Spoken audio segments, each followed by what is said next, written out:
Now, your chance to win $1,000. Text the nationwide keyword deposit to 200-200. You'll get a confirmation text and info. Standard data and message rates apply in this nationwide contest. That's deposit to 200-200.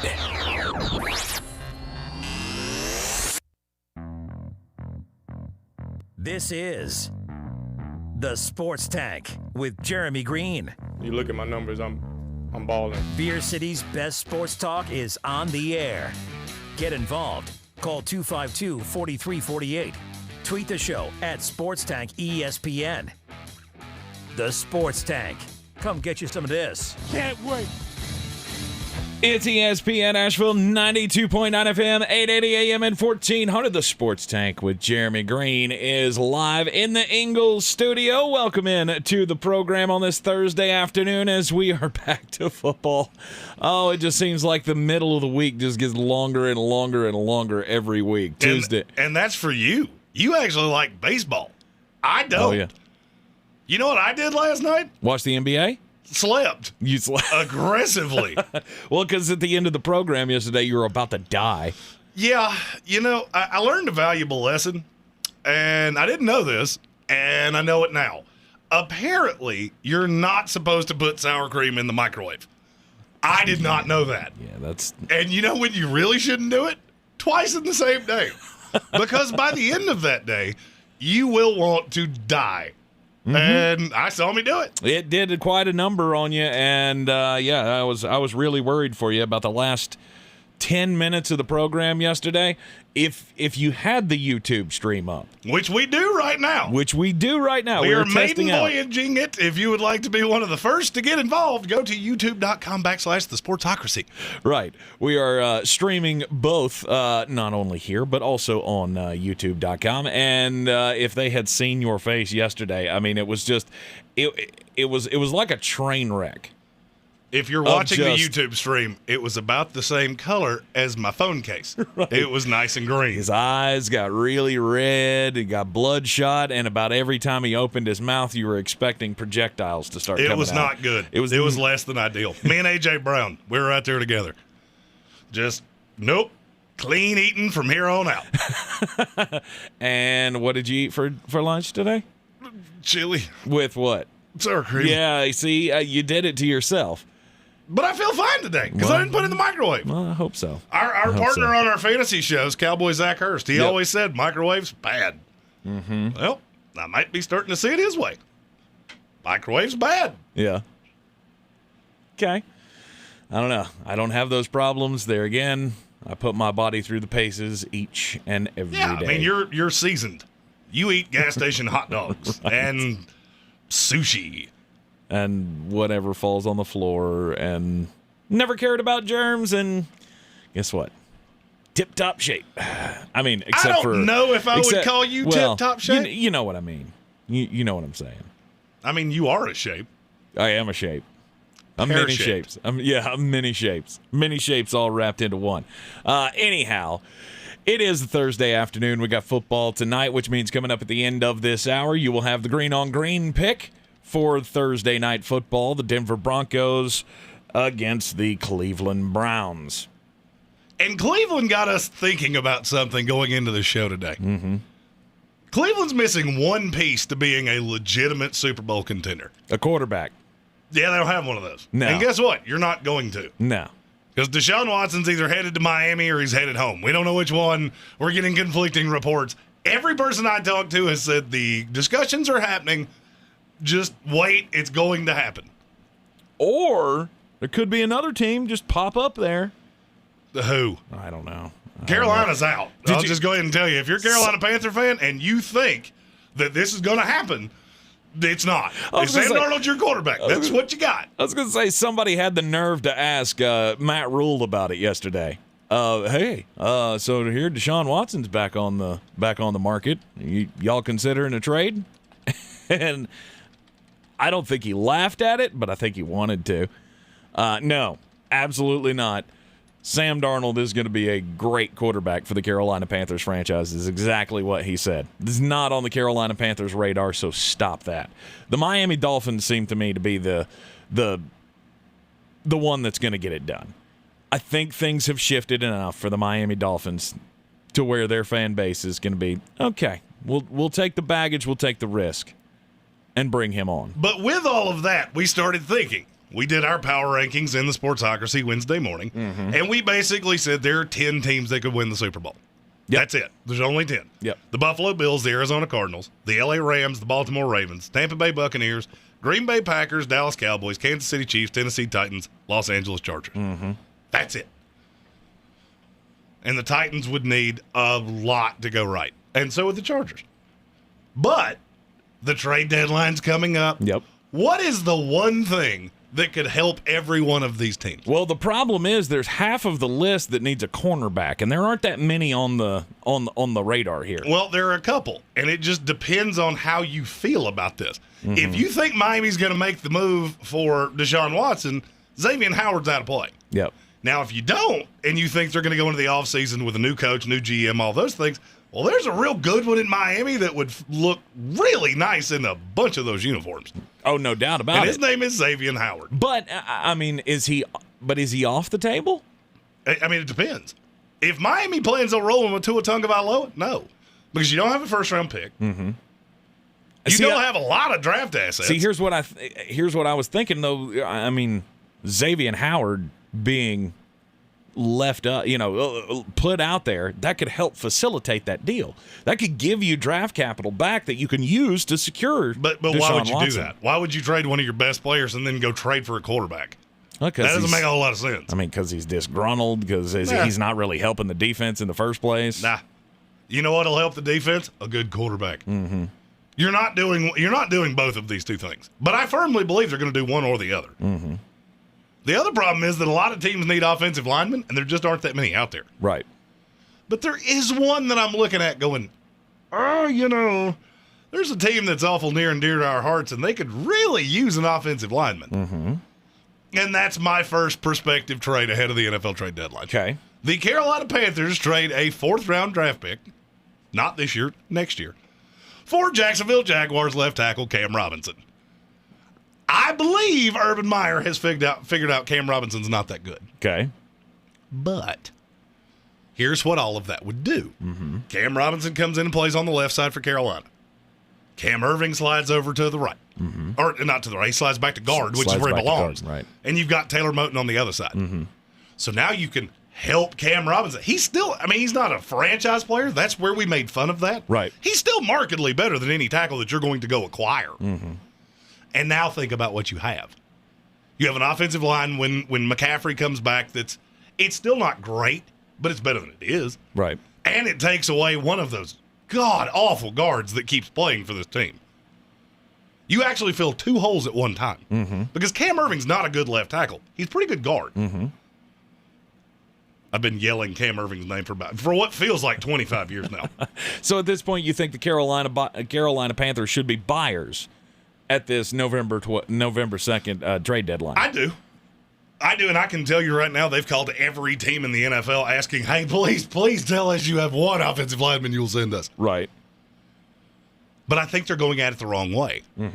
You got to go to don't try to find a backup. That's what I keep hearing Scott Fitterer say. Nobody's coming off their backups. Don't worry about the backups.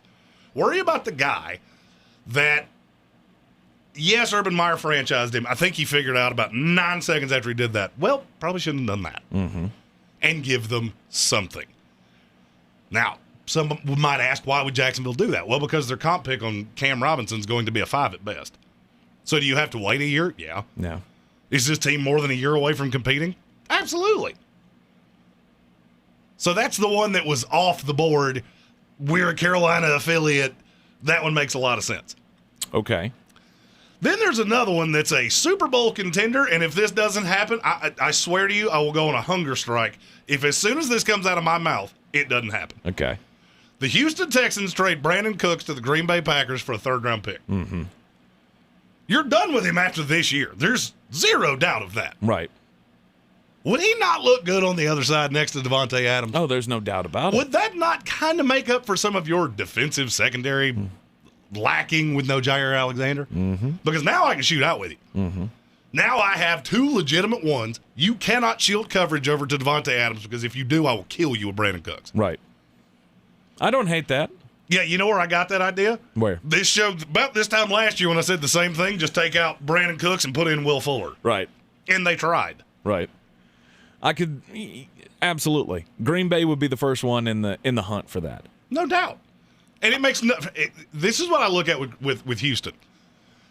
You build a team here that makes no sense to me. Mm-hmm. So you've got all these veterans that are not part of your future outlook.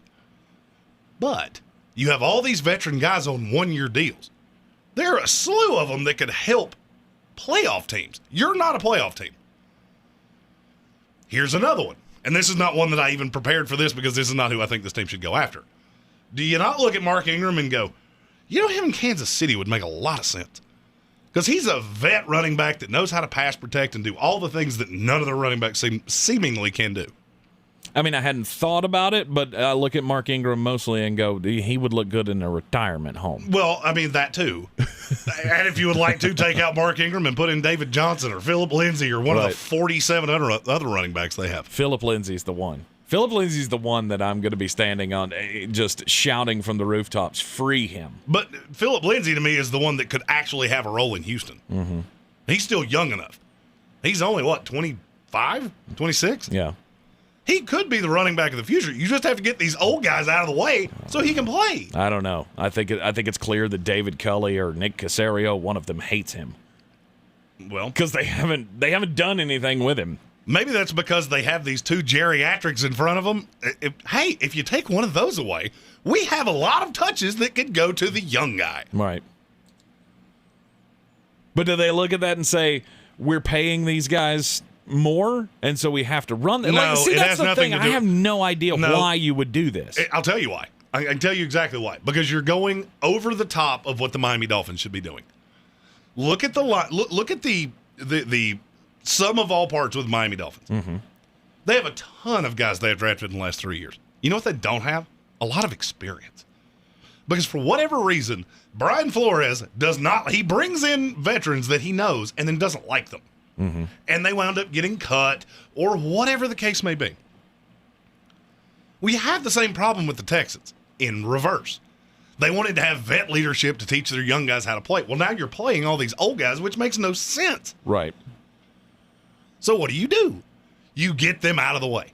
Whether it's Cooks, one of the running backs. If Laramie Tunsil wasn't hurt, I would be saying that one really loudly. Mm-hmm. Unfortunately, he's hurt, and that's not going to happen. Right. If I was Nick Caserio, I would be calling every team in the league going, hey, who do I have that interests you? Right. Who on my team would make you feel warm and fuzzy? Mm-hmm. Laramie Tunsil. He's hurt. I know he's hurt, but still. Find a way to get rid of him. Well, he's done for the year, so you can't. Once a guy hits IR, you can't trade them. That's why I was saying that's the problem of he's hurt. He would fetch the most of anybody on this team. Well, that's what I was thinking. But he's hurt.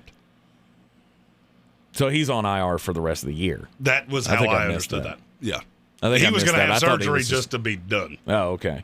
I thought he was just going to be on the short-term IR. And then there's one more.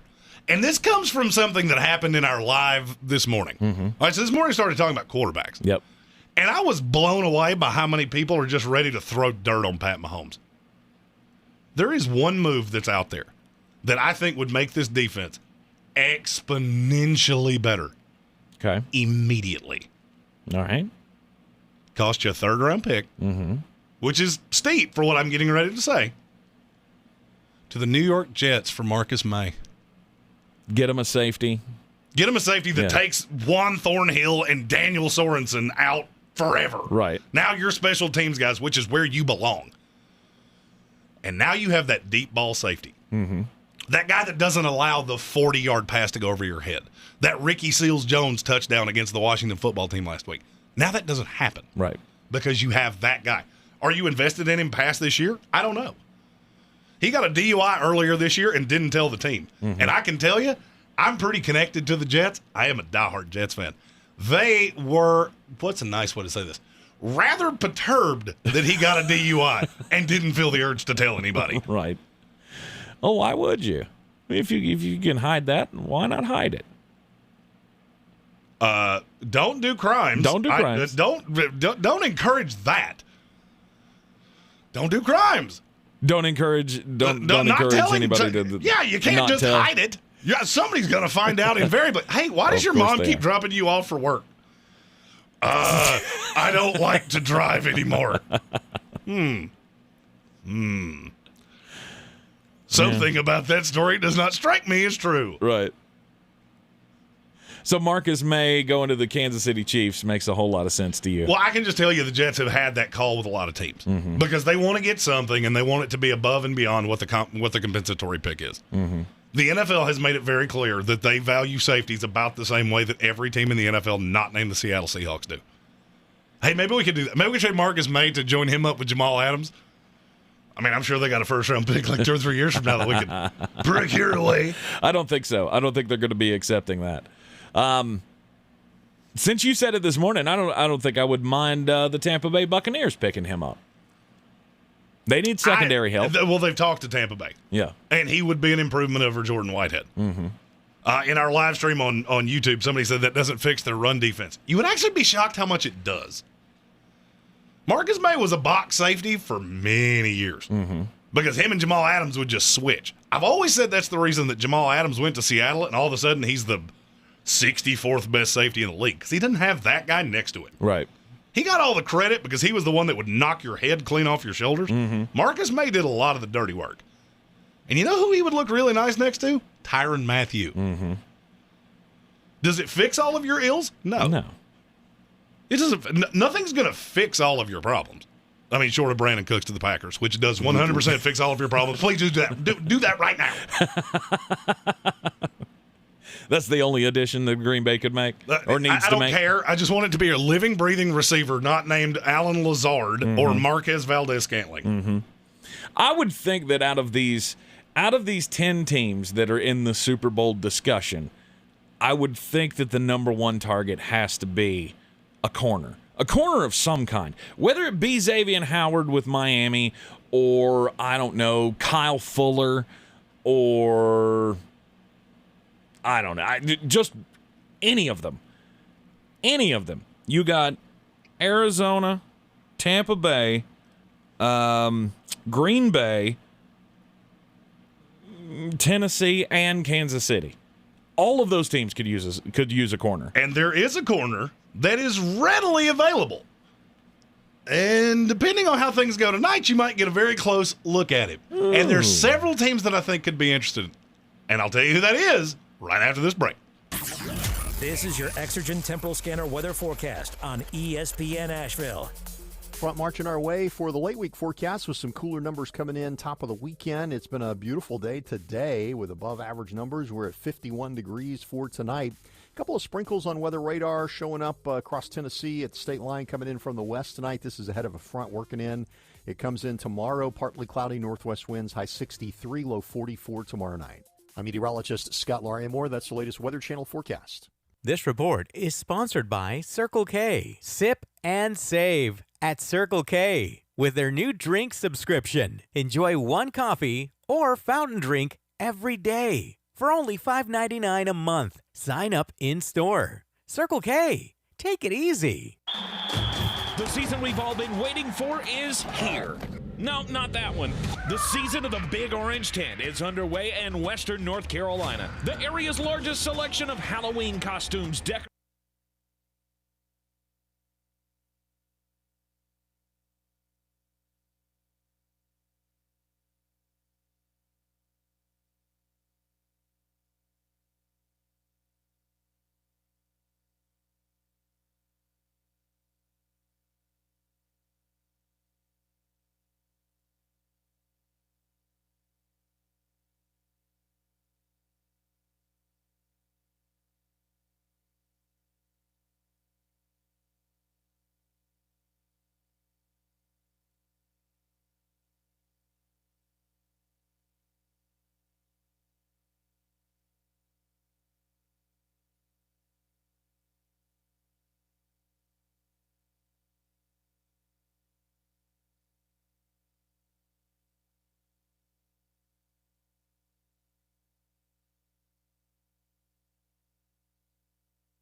Real estate isn't about properties. It's about people. I am Clarissa Marshall with eXp Realty, serving all of Western North Carolina. Navigating the home buying and selling journey can feel overwhelming at times, and that's why having an agent who cares about you and your needs is key. I'm a native of Western North Carolina, and I close over a home a week. I'm an expert in the market, pricing my sellers correctly to net you the most money, and working as a skilled negotiator for my buyers. Please give me a call today at 828-774-6343 to set up a complimentary market analysis.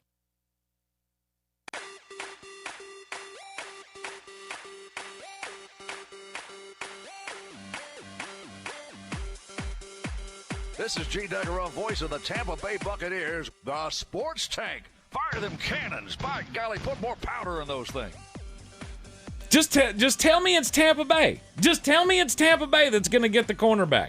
We can't keep one healthy. We've got to have one.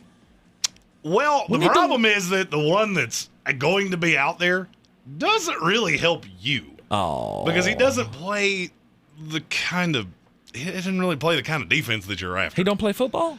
Well, no, he plays football. I like football. He doesn't play that cover 3 annoying Todd Bowles ridiculous. Oh, Todd Bowles robbed 3 years of my life that I will never get back. Makes me so angry he went to Tampa Bay and won a Super Bowl. Right. He just left carnage in his wake with the Jets. But he did it as a DC. Did he still get a ring? He did. Does he still get to wear that ring? He does. Does he get to look at people and go, weight room, and point to that ring? Yeah, that's what I thought. Okay. So who's the corner? Who's the corner that's out there that could help some of these Super Bowl caliber teams? Well, you'll get to see him firsthand tonight. I don't know how many snaps he's going to play because they have a billion corners. Kyle Fuller of the Denver Broncos. Mm-hmm. They signed him to a 1-year deal, and I've heard he could fetch a 3, even with people knowing you'd have to re-sign it. Agreed. But here's the thing. They have Bryce Callahan, Ronald Darby, and the rookie Pat Surtain. So Kyle Fuller, at this point, is a hat on a hat. Right. And he's lost snaps every week.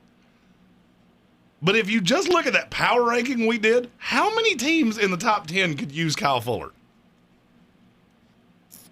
Oh, I just said it. 5 of them. I would say it's... I honestly couldn't tell you a team that couldn't use him. Well, that's true. The Green Bay Packers. If Denver called Green Bay and said, we'll give you Kyle Fuller, they just deal. Mm-hmm. We didn't tell you for what. We don't care. I don't care. Is it Aaron Rodgers? No. Okay, fine. Just you get his plane ticket, and we'll figure that out while he's en route. Right. Kevin King is awful, and Jair Alexander may not come back at all this season. But the one that I look at is the Tennessee Titans. You just lost Caleb Farley, who just tore his ACL. Mm-hmm. You are so bad in the defensive secondary. Yep. And I do, for better or worse, I think that Titans team's better than a lot of people do. I do too. We did get into the which came first, chicken or egg. Who makes who better, Derrick Henry or Ryan Tannehill? Right. We did get into that discussion this morning. Yes, we did. Yes, we did. And you can check us out in the Sportsocracy every weekday morning at 10 a.m. and live on YouTube, as you can the radio show now, as we are running our first ever stream on YouTube. So you can see our faces as we do this. Right. I can't tell you it's going to be seamless because this is the first thing we've ever had to produce together. Yeah. Usually the morning show is me, the afternoon show is him, and it's a very nice divided workload. Right. Well, now we're both doing it, and we can't talk to each other as we're doing it because you would see it. We're having to do hand signals. It kind of looks like we're coaching third base for the Braves. Right. But it's fun, though. It's fun. Oh, yeah. We're figuring it out as we go. But, yeah, I think that should actually be the tagline of the show. Mm-hmm. We'll figure it out as we go. The Arizona Cardinals obviously need a corner. I don't think that they can continue to, play with fire the way that they are right now of Byron Murphy. And, I get it. Those guys have made some plays here and there, but they're not good. They're fine. Some of all parts, I think, of all teams that are in the top 10, that's the one where I look at it and go, do you have a lockdown corner? No. But do you have a slew of guys that can just play football? Yeah. Mm-hmm. It's kind of the same way I look at the Bills. You got Tre'Davious White, and I like Levi Wallace better than a lot of other people. I don't feel like you need to add anything to that. That's the one team, I don't know what you're supposed to add. Right. How would you make the Buffalo Bills better? Oh, you've already got 4 young pass rushers? By the way, watch for them to make a deal at the deadline. They'll move one of those pass rushers. Yeah, because there are apparently teams that want Jerry Hughes badly. And they feel like Greg Rousseau and Carlos Basham could just do this right now. Get him gone. Get him gone. You don't really need him. You still have Mario Addison and F.A. Obata and the 2 rookies that you drafted. By the way, NFL teams that need a scout, just throwing this out there, I was really high on both those guys. Always angling for that next job. Not saying I'm looking for another job. Just saying, It's fine. It's fine. I'm not looking for another job. You're going to make way more money doing that than you will doing this. Well, I'll guarantee you. We all know my stance on money. At least in the short term, that is. But that's up to you to like, share, and follow the Sportsocracy on all of the social medias, and be sure to subscribe to the YouTube channel. Look at you. Yeah. My little shill. Yeah. I just, that just warms my heart. It is what it is. It's all about sharing. Sharing is caring. That's a Sportsocracy shirt for you right there. No, but I don't know. Who else is on the trade or on the trade block right now? See, I would think, like, looking at my team, I was incensed almost this morning when I saw Bruce Arians say, we have no interest in trading Ronald Jones. Why not? You're not doing anything with him. Because it doesn't matter. He's one injury. Leonard Fournette forgets to tie his shoelaces. Ronald Jones is your guy. You're not moving Ronald Jones. There's no reason to do that. O.J. Howard, same thing. Now, O.J. Howard, that's one that I don't really understand. Right. I've always thought O.J. Howard said something really bad to somebody at some point, and now they're just like, hey, remember that career you had? No longer. No longer. I don't see the purpose of it, because here's the thing: if you traded Ronald Jones and Lenny did go down with an injury, I feel okay having Gio Bernard and Keyshawn Vaughn. Yeah, Keyshawn Vaughn. I'm saying this as a meaning of love. Be really glad that you have personnel people that don't feel that way, because what you just said, that's how Tom Brady gets cut in half. Because you now have 2 very whittle running backs. You need Lenny for a reason. And Ronald Jones is a pretty thick kid, too. There's but he can't pass block. No, Ronald but Jones can't pass. Gio Bernard is way better of a pass blocker than I don't disagree, okay. But he can't withstand a whole game. There's a reason he hadn't played more than 35 snaps in a game in like 3 years. There's a reason for that. I mean, he came in last year when Joe Mixon got hurt and took every snap and was just fine. He didn't take every snap. I thought he did. No, he did not. You check those snap counts, because that is not how that went. He's not an every down back. There's a reason Cincinnati let him walk out the door. He's a little guy, and he's a 30-year-old little guy. No, guys like Ronald Jones, you're staying right where you are. Now, there is a running back that's getting absolutely no tote that could help a team. And we'll talk about him after Just About Outside. The Sports Tag. Just a bit outside. All right, here's the 411, folks. Man, you're getting so much better with those transitions. You're not going to need me in a little while. You're shilling things. I'm doing transitions. Just what is happening? It's just one cohesive unit. We figure out how to get everything on the radio and on the stream at the same time, and we're just like one amalgamous being now. The Carolina Panthers. Always been a big fan of the Carolina Panthers, not only because I have worked for a radio station that has been an affiliate of the Panthers for many, many years, and of course they're the local hometown team, and ever since their inception I've wanted to see them do really, really well, but they do things that always build up their community, and they're doing it once again right here in Asheville, and we got to give them props for it. So the Carolina Panthers have now decided to give a $50,000 grant to Pisgah and Rosman High Schools to help them rebuild after the flooding damage from the tropical storm Fred that came through and absolutely destroyed all of Pisgah's facilities. Their football field was ripped apart. Their softball fields were just damaged very, very heavily. Rosman had the same thing. It got to the point where Pisgah is having to have their home football games at Inca and Irwin this year, and so $50,000 will be split equally between Pisgah High School and Rosman High School for the reconstruction of their facilities to help them get back on their feet. The Carolina Panthers we have seen them do this over and over and over again of supporting local communities. They paid for the turf field over at Smoky Mountain years ago because they couldn't afford to get it done. And this is just another example of the Panthers doing great things in their local community. So hats off to the Panthers for that. Not coincidentally, David Tepper was just ranked by Forbes as one of the most likable billionaires on the planet. Yep. I think those two stories kind of go hand in hand. I love David Tepper. No doubt. No doubt. There's something very strange happening in New Orleans right now, and I can't put my finger on what it is. Okay. Did you happen to see Zion Williamson during media days and things like that for the New Orleans Pelicans? I did. He looks a little what's a delicate way of saying this? We'll say puffy. Yeah. He looks a little puffy. And then news just came out that he had an injury setback with his broken foot. He wasn't with the team last night. And now there are reports coming from Bleacher Report, Outkick, and a slew of others that every GM in the league right now has their eyes on New Orleans because they think something very strange is happening down there. There have been reports that Zion is way overweight. I mean, 300-plus pounds overweight. Yep. For posterity's sake, a slew of you have seen me in person. I've met Zion. He's about an inch taller than I am, maybe an inch and a half. Yep. I'm in that 6'5" range. They say he's 6'7". I think he's closer to 6'6". I don't weigh 300 pounds. Now, granted, he has a lot more muscle than I do. I say muscle weighs more than fat. I don't disagree. I'm just saying, for posterity's sake, the comparison is apt. I mean, living down in New Orleans, how can you say no to all that food? And I get it. I've been to New Orleans. I mean, all the beignets you can eat.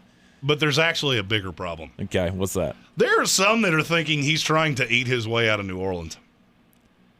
You know, the way that players are going about their business these days, look, it's none of my business. That's not my money, and I don't reach into other guys' pockets. But I'll just say this. With the Ben Simmons thing going on in Philadelphia, and if there is any truth to this, y'all need some coaching. Y'all need some life coaching on how to handle these situations because this is not it. You're not going to send a message to the rest of the league that you need to come and get me because I'm a fatty. It's just not going to happen. I got news for you. And this is as serious as I can say this. I don't care if Zion Williamson weighed 440. Every team in the NBA would line up to bring him in. And that kind of builds me to the other point. There are a lot of people that think he could be the first to take the qualifying offer as opposed to the max extension because he wants out. And he has made it very clear. Why? He's never come out and said it to a camera, but he said it to a lot of people behind the scenes. There have been a lot of people that are close to Zion that say these things. There is a divorce coming here. And I said this when they won the lottery. This is not going to be one of those Tim Duncan feel-good, hey, look, he plays for the little market. Zion's a big city kid. This is a big market superstar. And it should tell you everything you need to know that probably every person hearing my voice right now doesn't know that he didn't play last night. They got smoked like a honey ham by the Philadelphia 76ers. He wasn't even there. Something very strange is happening there. I don't know what it is, but it's not good. And you say every team in the league would go after him. Every team. I don't care if he showed up and looked like me and you in the same pair of pants. Every team in the league would want Zion Williamson. Yeah, I mean, you're not wrong. There's no doubt that the talent is there. It's just, I don't know. What did I say to you before the show started? It looks like Anthony Bennett. He looks like Anthony Bennett all over again. Yeah, you know what the difference is? Anthony Bennett never averaged 27 points in a season. Oh, no doubt. I'm not saying their talent is equal. I'm saying that the story seems to be pretty close right now. Not even a little bit. Anthony Bennett was – everything I've heard about Anthony Bennett was he was super lazy. Nobody has ever said that about Zion. There's not a lazy bone in this kid's body. However, I could kind of understand his problem. No, but depending if you on look at New Orleans, look at how many superstars, and I shouldn't say superstars, how many talented players you've watched walk right out the door. Lonzo Ball. What'd you get for Lonzo? Oh, yeah, nothing. Oh, but we got, I don't even remember the package. I just remember laughing and going, so nothing with commas. Right. Sweet. You got nothing, but that nothing has commas in it. Right. Sweet. Thomas Sadaransky. I do remember he was part of it. Zion Williamson over 300 pounds now and trying to eat his way out of New Orleans. And I'm not reporting that. I'm just saying that's what is being said. Yeah, that's the discussion going on around the league. And you just look at that New Orleans team and go, man, you had so much talent at one time, and it just didn't fit together. Jason Trump comments on the YouTube stream here. He said, do you think that Z is counting down the days to the McRib? If he is, it's 11 days. 11 days until we have sweet McRibby to enjoy. Here's the truth, Jason. I don't think that's true. I don't think he is, because I think he has an endorsement deal with Popeyes, and that would be a conflict of interest. So he's counting down the days to, I don't know. Zion has a lot of endorsement deals, by the way. The day when Popeye stops running out of chicken sandwiches. That's what he's counting today. Zion Williamson, in a small market, has a ton of endorsements. That's not an accident. In the NFL, that doesn't matter. Baker Mayfield's progressive ads don't mean anything. Yep. In the NBA, it's a big difference. Because guys that do that draw one thing, eyeballs. And if you can do that in a little market, and yes, before anybody asks, New Orleans is a little market. Oh, it's a tiny market. If you've never been there, it won't take you long to figure it out, because it's not a big place at all. Well, this is why. This is why he wants out, because New Orleans did this with Anthony Davis. Well, we said this when he got drafted there. This is going to be another Anthony Davis situation where he's sitting there, has no help, they can't win. He'll spend 4 years there and then just look for the first possible train out of town. Well, and that's one of the things, is that there's always been a rumor that he felt like the team was not run well. He felt like David Griffin got this job because he was a LeBron guy. And he thought that they brought him in to try to satiate Zion, which he never wanted. He wanted to be treated as a superstar player, but just any other superstar. I don't need say over the roster or any of those things.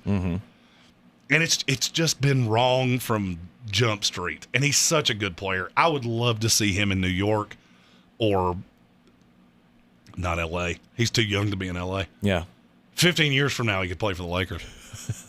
And would still probably be the youngest player on that roster. He could play for the Clippers. He could. Why? Why would you want to? Oh, why would you want to play for the Clippers?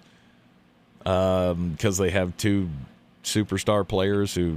No, they have one, and the other one might be back for the playoffs. Yeah, the other one's hurt, yeah. They're also building an arena that's way out there. Hey, we're an LA team too. Okay, cool. Then why is your arena in Inglewood? Oh, because nobody cares about you. Inglewood's the new. That's the new LA. That's the new Staples Center. Have you ever been to LA? No. It's not. It's way out there, and it's really inconvenient. Is it going out there near the Kroenke building? Oh, near SoFi? Yeah. No, I think it's on the other side. Oh, the other side of the town? That's the, what's his name? The owner, what's the owner of the Clippers? What's his name? I'm blanking. Steve Ballmer. Steve Ballmer. All I could think of was David Tepper, because they kind of look alike. That wasn't right. Yeah, Steve Ballmer. He just bought a huge tract of land out in Inglewood that apparently is going to be the site of their new arena. Okay. I've always thought that they needed a separate arena, but yeah, they do, but not at putting it out 45 minutes outside L.A. Well, they always talk about how they're the second team in the city anyway, and they're always going to be, which is never going to change. I don't know. Maybe putting it out there, you can get some outskirts fans. Yeah, it doesn't quite work that way. I mean, it does similarly work the way you just said. Right. Unfortunately, that will not sell out your building, and it will not make you even it won't bring you any closer to the Lakers, let me put it that way. Okay. It is what it is. All right, we were talking about the NFL trade deadline. It's coming up on November the 2nd, and you got a running back? You got a spicy little running back that could be traded at the deadline? Can we get Marlon Mack out of Indianapolis, please? Just get him somewhere. Yes. They'll actually give him some run. I think he could be a legitimate back for several of these. I mean, tell me right now, is Marlon Mack not better than Chase Edmonds or James Conner? I mean, I know Cliff Kingsbury has a Chase Edmonds issue. I don't quite know what it is, but he has one. Is Marlon Mack not better than that? Is Marlon Mack not better than Darrell Williams? Oh, he's definitely better than Darrell Williams. I think him and Chase are close. I'm not sure Barry Sanders could run behind that Kansas City line, but, let's just keep throwing things at it and see what sticks. Right. I mean, I think he could do a better job than Clyde Edwards-Helaire has been doing. I mean, I think you or I could do a better job than Clyde Edwards-Helaire, but I've been saying that since the night he got drafted. And I think we've all realized I don't come off my opinions easily. Right. I don't know. I've seen Marlon Mack tied to the Baltimore Ravens, too. And it's like, wait a minute. They already have, all of these geriatric running backs. I don't think they're going to be in the market for another one. I think they're the ones looking to ship one of their running backs out of town. And they very well could. Right. Whether it be, I think they'll probably hang on to Le'Veon Bell. Devontae Freeman. And Tyson Williams. I think Tyson Williams is the one. He's probably the most likely to be moved. I think he's the least likely to be moved. Really? He's the only one that's not 80. It doesn't matter. They're not playing him. It doesn't matter. So you put way too much stock in that. I could give you 100 examples of guys over the years that NFL teams have let just atrophy as opposed to sending them somewhere else for the fear that somebody will get everything out of them. You don't want to be the team that traded a guy that wound up being a Pro Bowler. And Tyson Williams has pop. Yes, he does. The problem with him is that they don't trust him. And that's really important in that backfield. That's why they're playing 3 old running backs. Those are 3 guys they know exactly what they're getting. They know how to pass block. They know how to, get out into the flat and be the dump off. Tyson Williams does not always know that. There is one other name before we end this segment. And I've heard this. If you've listened to our show for a couple weeks, I had Jacksonville beating Miami. It's because I have really good sources in Florida because I'm a diehard Florida State fan. There's another player, and I have, as of right now, not heard anybody else say this. Miles Jack. You mark my words, I don't think he's a Jaguar 2 weeks from now. For whatever reason, Urban Meyer, I'm not going to say Urban Meyer has an issue with him. He took play calling duties away from him. That is a weird, weird thing to do middle of the year. Right. That is a bizarre thing to do. And his excuse was, he plays 3 positions. And?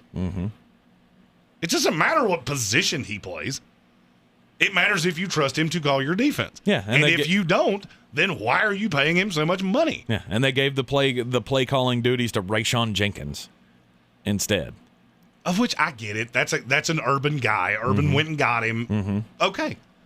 But that leads me to believe the only reason you would switch the play caller is if you felt like one of them wasn't going to be there. And that's exactly how that was said to me. And the more I've thought about it, and I've sat here and looked at it, there are a slew of teams that could use him. The Washington football team, who, by the way, has money. I was going to say the Kansas City Chiefs. Kansas City Chiefs. They don't have money. The money there would be a problem. The money with any of these guys would be a problem with Kansas City. Somebody's going to have to restructure for them to do anything. Right. But Miles Jack's a talented player, and I could easily see Jacksonville sending him out for a 3rd or 4th round pick, and he signed for a couple of years. I think that's the only one in the top 10 that I could see really making sense. Miles Jack going to Kansas City. I don't know that I agree with you on that. Well, who else? Who else needs a linebacker at this point? Tennessee makes a lot of sense. Okay. But that's in the division. I couldn't see them doing that. No. The Chargers make some sense. Other than that, I don't. You're probably right. It would have to be one of those fringe teams. And then you get into the one that's screaming at me that's a fringe team is the Cincinnati Bengals. If they really, and they're another one that could be in on Kyle Fuller. If they really think they're as good as they have played, they could be active because they have money, like a lot of it. They're not. They're not. You love poo-pooing the Cincinnati Bengals, don't you? No, here's the thing. I look at a team that's 4-2, okay, but you've had a lot of easy games on your schedule. And no one's disputing that. Okay, but the fact that you look at the rest of the schedule and go, yeah, this is going to continue. Are you out of your mind? I mean, this past week in the power rankings on ESPN, they had them at 11. The Cincinnati Bengals is the 11th best team in the league. I got them in that 14-15 range. Mm-hmm. And talent-wise, that's where I think they are. I don't know. There's just a whole lot of playoff talk going on about and contending for the division with the Baltimore Ravens. Well, that's not going to happen. You guys are out of your minds. I get that it's been good for the first 6 weeks, sure. But this is not going to continue. Just throwing this out there, if you have Tank turns on the Bengals and Jeremy becomes a defender of them on your Sports Tank bingo card, I think you have bingo. Yeah, that definitely was not a free space on the board. It's the Sports Tank with Jeremy Greene here on ESPN Asheville, 92.9 FM, 880 AM, and 1400. We'll be right back. Pernicious, adjective, having a harmful effect, especially in a gradual or subtle way.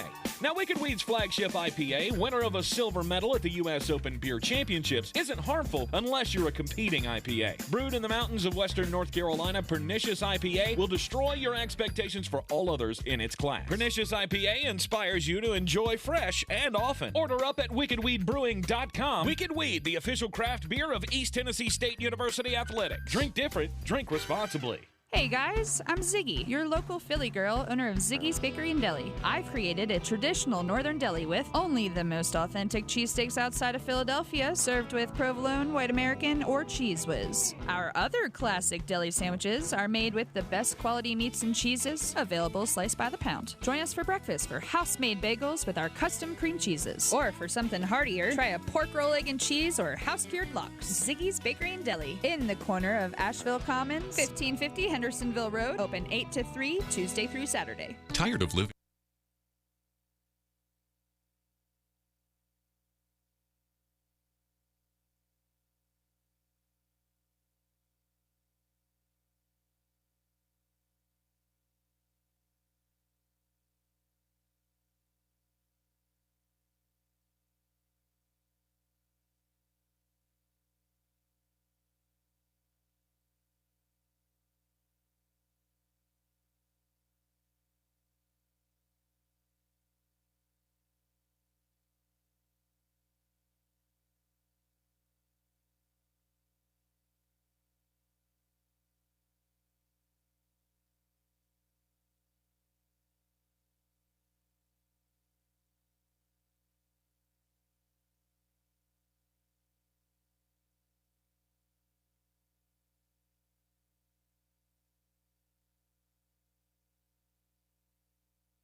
coffee's for closers only. Get them the money. Then when you get the money, you get the power. That watch costs more than your car. Then when you get the power, then you get the woman. For the first time in this segment this year, we have a betting trifecta. And you can go to betus.com, use promo code SPORTSOCRACY to get a 125% deposit match on your initial deposit. What that means is if you deposit $100, they will give you 125 free play dollars that you can use on any of the games I'm getting ready to give you. The first one's in college football. You got the San Jose State Spartans at UNLV. San Jose State is a 5-point favorite. UNLV should not be a 5-point dog to many high school teams. They are horrible, awful, terrible, no good, very bad football team. I'm taking the Spartans minus the 5.5. Tonight in Thursday Night Football, you got the Cleveland Browns and the Denver Broncos. The Cleveland Browns are a 1-point favorite, and I do not even kind of understand that. They are playing the practice squad. And that Denver defense, do you happen to know the individual's name that is going to be trying to block Von Miller tonight? Jedrick Wills? It's Blake Hance. Oh. Von Miller plays on the right side, which means that some tackle that has never played in his life in the NFL is going to be tasked with stopping Von Miller. Good luck with that. I'm taking the Broncos plus the 1. I'll take them in the money line. They're going to win this game, and I don't think it's going to be all that close. Last night, the Charlotte Hornets gave me my first NBA winner of the year. We're going for 2 tonight. And I'm going to be honest with you. Miami's a 2.5-point favorite against Milwaukee. And I understand it's in Miami. I don't care if they played this game on the moon. Am I the only person that doesn't buy the Miami Heat? I understand they're talented, but you're telling me I get Giannis coming off a win. I'm taking the Bucks plus 2.5. Go and do likewise, gents. The money's out there. You pick it up, it's yours. You don't, I got no sympathy for you. And everybody that knows Jeremy, when he and I disagree, most of the time he wins that out. I'm off of it. I'm off of you on Thursday Night Football tonight. I think the Cleveland Browns will win this game. I don't think Case Keenum is a big downgrade by any stretch of the imagination, Baker Mayfield. I think the fact that your whole offense is predicated on running the ball and you don't have Chubb or Hunt against a good defense, what that tells me is you're going to give Teddy Bridgewater – the thing that Teddy Bridgewater needs is to not be put in bad situations. If Teddy's getting the ball from his own 30-plus – he's actually a pretty good quarterback. It's when you put him in bad situations or he gets behind the marker, that's when things can get sideways for him. I just don't think it's going to happen a lot tonight. No. I think Denver is going to freight train them. I don't think so. I think it's going to be a real close game, and I think Myles Garrett's going to be up Teddy Bridgewater, you-know-what, most of the night. We do have a monkey knife fight. Go to monkeyknifefight.com for daily fantasy sports props. Use the promo code TANK, T-A-N-K. They will, when you make your deposit, they will match it up to $50, and they'll give you $5 for a free play, so a chance for $55 free dollars to play with at monkeyknifefight.com. Who's the play tonight? I think this is free money. This is why we brought it back tonight as opposed to last night. I'm playing the more or less 3.6x multiplier between the Golden State Warriors and the LA Clippers. Steph Curry's line is 33.5 points. Paul George's is 25.5. This is like the easiest bet in the history of time because apparently nobody watched Warriors-Lakers. Steph Curry's going below 33.5 tonight. You know why? Why? Because he doesn't have to. Because this Clippers team is bad. Give me less than 33.5 for Steph Curry. More than 25.5 points for Paul George. That will take your $20 buy-in and turn it into a $72 prize. Nice. And I think it's free money. I really do. monkeyknifefight.com, promo code TANK.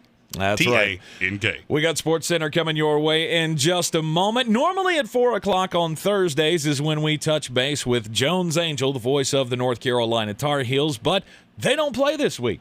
They've got the bye week before they have to take on Notre Dame next week, so we will be catching up with him next Thursday to talk about the Notre Dame game and how this bye week was spent by Mac Brown and company to try to get the ship righted. I know they got a win last week over Miami, but it was just barely. And I think there's obviously a lot to work on if you want to close out this season strong. Like I say, we'll talk to Jones next week about that. Coming up right after the Sportscenter update, we will talk about this week in college football, what the big matchups are, who we're taking, all the storylines coming your way right here on the Sports Tank with Jeremy Greene. And as always, we are in the Ingles studio in the first hour, brought to you by Ingles Low Prices. Love the savings, and check us out on the YouTube stream, youtube.com/thesportsocracy. We are live now. This is your Exergen Temporal Scanner weather forecast on ESPN Asheville. Front marching our way for the late week forecast with some cooler numbers coming in top of the weekend. It's been a beautiful day today with above average numbers. We're at 51 degrees for tonight. A couple of sprinkles on weather radar showing up across Tennessee at the state line coming in from the west tonight. This is ahead of a front working in. It comes in tomorrow, partly cloudy, northwest winds, high 63, low 44 tomorrow night. I'm meteorologist Scott Larimore. That's the latest Weather Channel forecast.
I'm Doug Brown. The 76ers play their home opener tomorrow night against the Nets. It's still unclear if Ben Simmons will play. ESPN's Adrian Wojnarowski reports Simmons missed an individual workout today after serving a suspension for the season opener last night. The Braves are up 3-1 over the Dodgers in the NLCS. Game 5 tonight in Los Angeles for Dodgers manager Dave Roberts. We have a very resilient team, a very tough team, and it's not going to get much tougher than facing Max Fried in an elimination game, but we've done it before.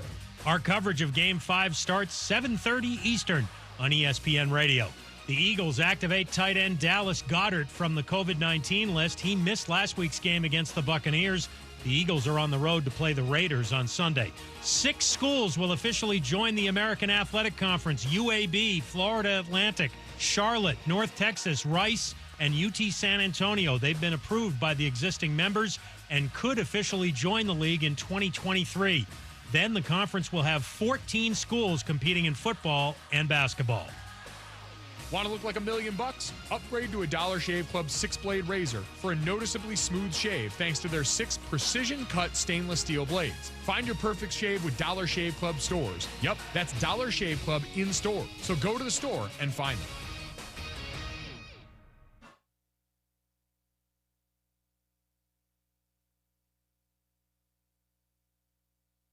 Confirmation text and info, standard data and message rates apply in this nationwide contest. That's dollar to 200-200.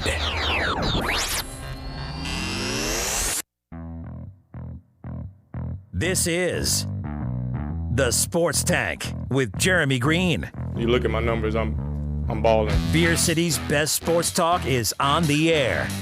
Get involved. Call 252-4348. Tweet the show at SportsTankESPN. The Sports Tank. Come get you some of this. Can't wait.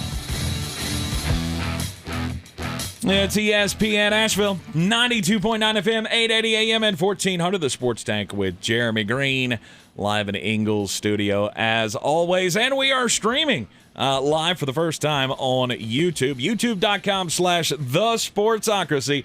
Be sure to check us out. Hit that subscribe button as well. You can see our pretty little faces on the YouTube stream today. I don't know how pretty they are, but you can see our faces. I'm glad that everybody in the YouTube stream today is enjoying the behind-the-scenes look at what goes on in the studio. Obviously, we can't show you what goes on in between the commercial breaks because, I mean, sometimes it gets, sometimes we're yelling at each other, and we just don't want to put that out there. Or, which is more likely, I'm going to refill my coffee or hit the bathroom or something of that nature. Well, see, I was trying to make it sound adventurous, and now you're just like, hey, we leave. Well, I mean, did you really think people thought we were in here like battling each other to the death? Theater of the mind. You tell them, they don't know any different. Well, the only problem is that they've seen in this building, there's not a lot of room for activities in here. So much room for activities. Even if we wanted to just full on, no holds barred fight each other, right? Not a lot of room in here. Yeah, and that's never a good thing. In my position, I will never be just full on out fighting Jeremy Greene. It wouldn't end well for you, but no. If you ever feel adventurous, I hadn't done that in a long time. We'll get into a full on fight. Yeah, that was stupid. Yeah, I haven't done that either since about 7th grade. 7th grade was the last time I got in a fight. It's been far more recently than that for me. I'm not a fighter. I'm a lover, not a fighter. You all know this about me. Yeah, you're not wrong. This week in college football, we do have no Tar Heel game for you this week on ESPN. Asheville, they are off. They are getting ready to face Notre Dame next week. Like I say, usually at this time we have our Tar Heel time with Jones Angel, but we will catch up with them next Thursday to preview the Notre Dame game. Elsewhere in college football, I mean, you got some pretty a pretty special tail whooping that's going to come this week as the Alabama Crimson Tide get ready to take on the Tennessee Volunteers. Yikes. Oh, that's one of those games that I just don't think you should show up for. I mean, coronavirus? Can we still use that as an excuse? No. I got 50 guys on the coronavirus list. Let's just not go. Have you seen the spread for this game? No, but let me guess. It is 33.5. It's 25. That's not enough. I kind of agree with you. I mean, I won't be picking that game. You will never see me lay a line that high. I don't know. You did one year, didn't you? I think one year you took Clemson like minus 32 against South Carolina State or something. Oh, one of the best. When I first started doing this, when Florida State was really, really good, I can't remember who we played. But we played some FCS school, and we were a 52.5-point favorite. Right. I took it, and we won by 52. And I went, no, never again. That is enough to make you pull your hair out. We didn't punt the ball one time, and I still lost. There are a lot of huge lines in college football this week. It's just not – it's not the spiciest of the week of college football. And yet, I have still found a way to find some underdog. Now I can hit the button. Right. Now I have buttons. I've never had buttons before, but I do now. You've got all the underdogs this week. I have a series of underdogs that I really, really like. Okay. I'm curious to see. You don't have lines up over there, do you? I do not. Oregon at UCLA. Set that line.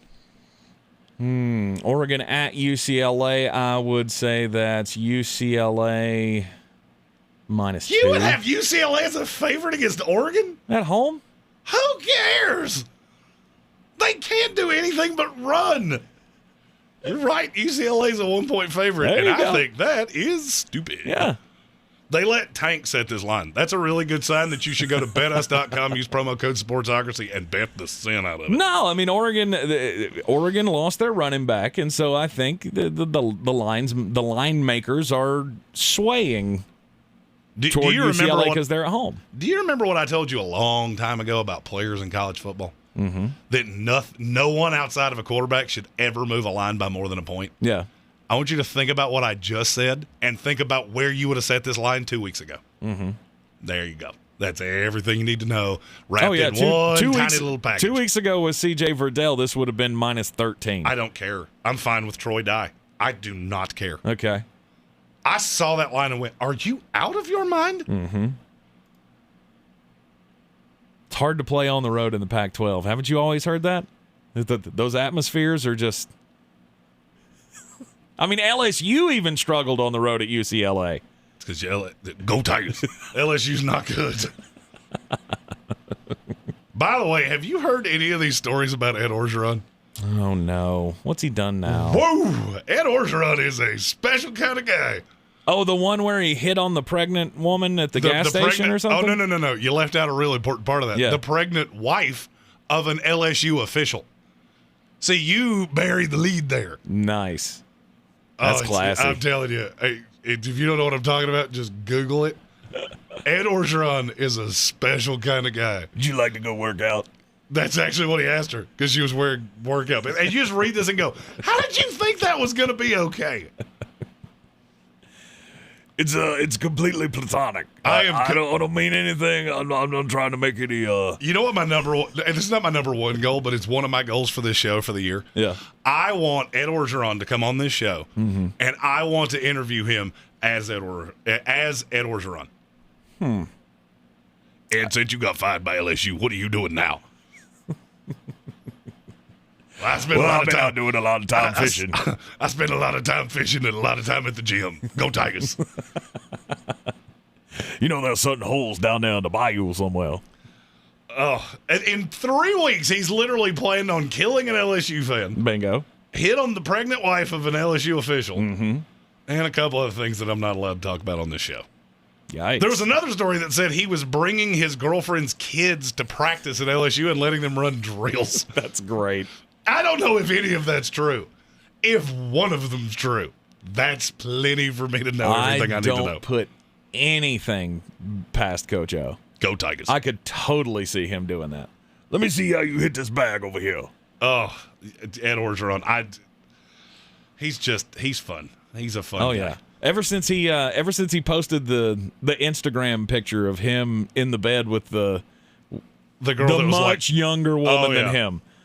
It was like, wow, Ed Orgeron's a beast. And then after a couple of weeks, it seemed like every other 2 or 3 days, he had another picture coming out of him looking, shirtless on his runs and all of that. It's like, when he did the 60 this dude's minutes, angling for something. Oh, the 60 Minutes interview where they showed him power walking around Baton Rouge. Right. And I was like, Ed Orgeron's pretty stacked for a 60-year-old dude. Right. He looks like Hulk Hogan. He kind of does look like Hulk Hogan, actually. Yeah. He's got the same kind of tan, like he's been going to the same tanning bed for 55 years. Go Tigers. Everything's just brown and sagging. Ugh. Anyhow, this week in college football, what is the game that you're looking most forward to? Most top 10 teams, I feel, are going to absolutely just run roughshod. I'll tell you, this is not going to be a real popular answer. Clemson, Pittsburgh. That was the one on my list. Pittsburgh's a 3-point favorite, and I think that is stupid. Man, I think you are stupid.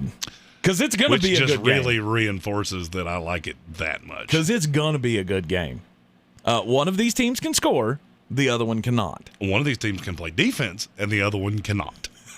It doesn't matter. It doesn't matter who Clemson plays. They don't have the offensive firepower. It's fine. It's all well and good. Kenny Pickett has not seen a legitimate defense yet. He is about to. I saw that and went, what? A legitimate defense that gave up, what was it, 33 points to NC State? 27 points. In overtime. They gave up 20 in regulation. Okay. That's not a lot in college. Did you miss it is Texas, a lot for them. Oklahoma? It is a lot. It is a lot of points for Clemson when they're not playing South Carolina State. When the best team that they've played all year is Western Michigan, who they gave, what did they give up, 41 points in a game or something like that? Who, Pittsburgh? Yes. Oh, and by the way, they lost.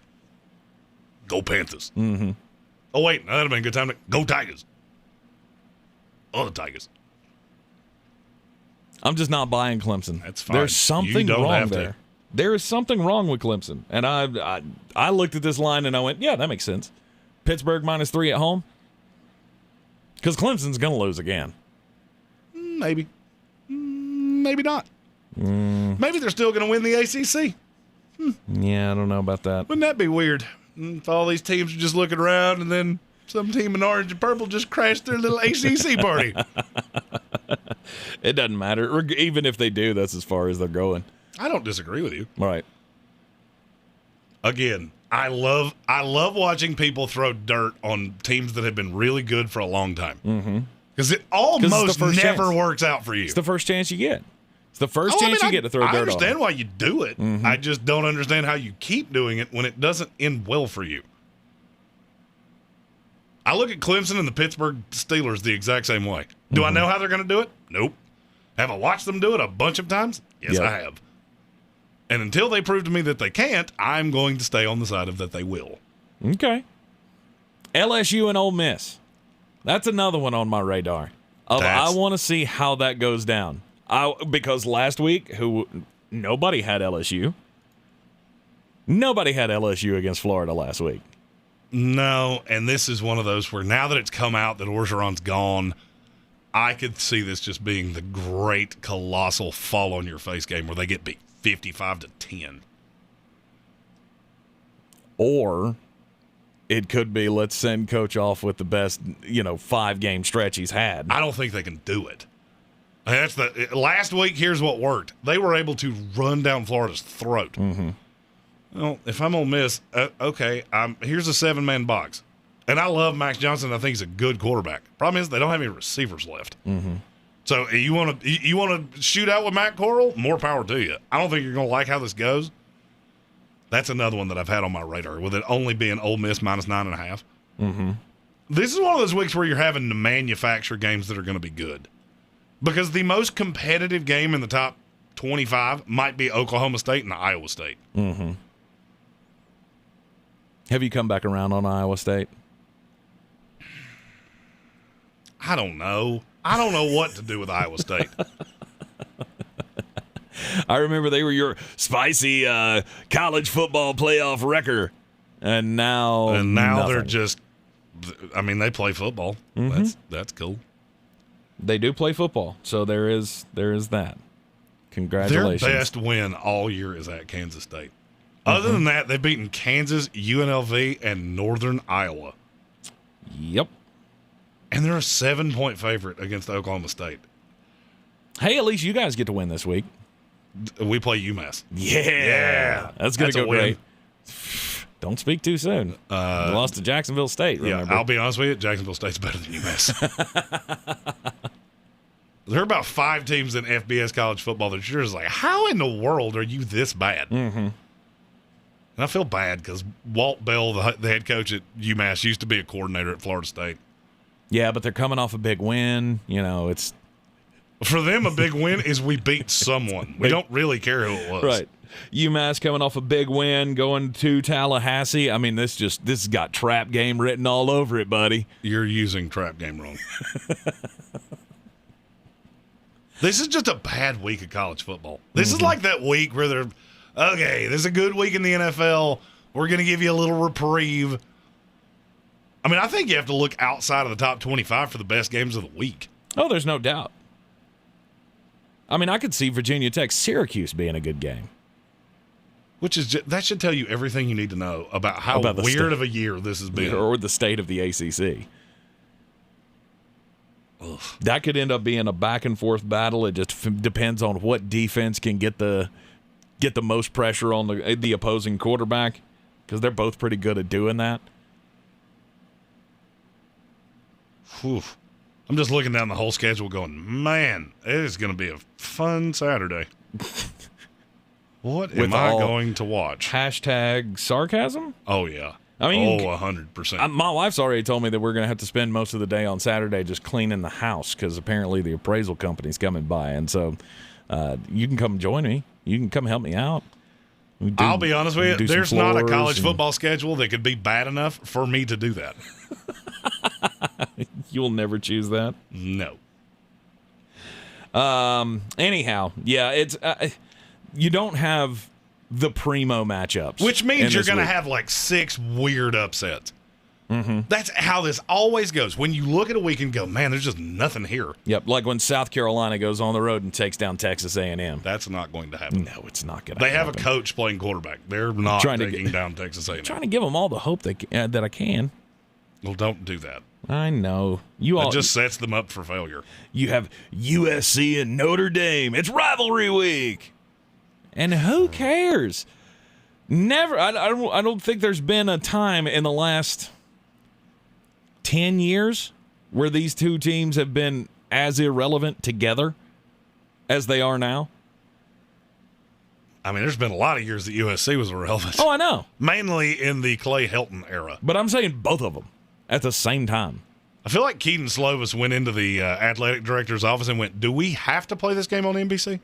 It would be really good for my draft stock if nobody saw what they're getting ready to do to me. You want to put it on the NBC Sports channel? Can we put this on NBC Plus or Peacock? Put it on Peacock. Yeah. Where only subscribers can see it. Maybe NFL scouts don't subscribe to Peacock. Don't worry, Keaton. We've already seen everything we need to see. Yeah.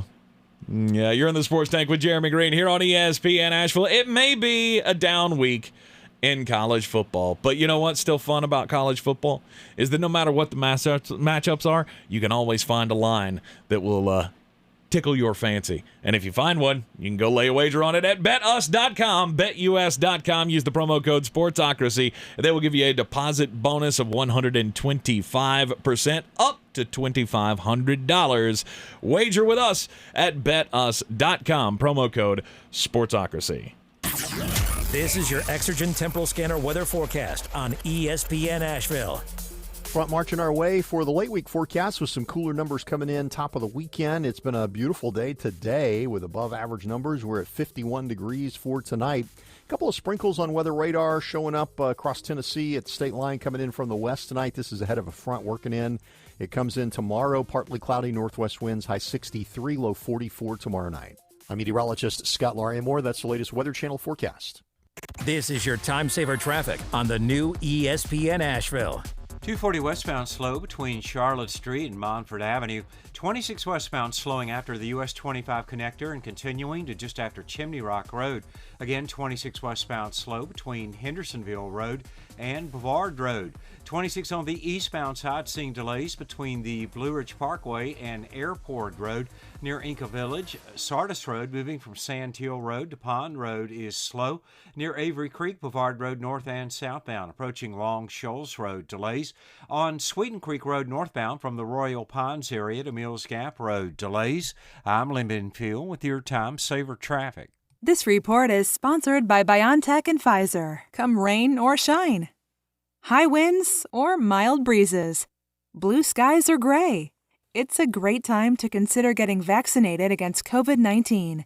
Brought to you by BioNTech and Pfizer. Research shows that people remember radio ads with British accents. So to help you remember that Liberty Mutual Insurance Company customizes your home insurance so you only pay for what you need, take it from a Brit. Oi! Barmy insurance blokes filching dosh out your pocket. It's Barmy. Liberty Mutual won't leave you skint, mate. Can you just say Liberty Mutual customizes your home insurance so you only pay for what you need? I think that's what I said, you blooming... Only pay for what you need at libertymutual.com. Liberty, liberty, liberty, liberty. The Cantina Crispy Melt Taco from Taco Bell has a premium shell made from white corn and a hidden layer of real mozzarella, pepper jack, and cheddar cheeses. And now you're craving one, because when you need a taco, you need a taco. At participating U.S. Taco Bell locations for a limited time only. Thursday night football on Fox. Play together, play as one. Baker Mayfield and the star-studded Browns. Down he goes. Are ready to bring the show to the dog pound. But Teddy Bridgewater and the Broncos, what a throw, touchdown, are looking to steal the spotlight. Still on his feet, he's got it. Broncos, Browns, tonight at 7:30 Eastern on Fox, NFL Network, and streaming on Prime Video. NFL Network and Amazon simulcast subject to change.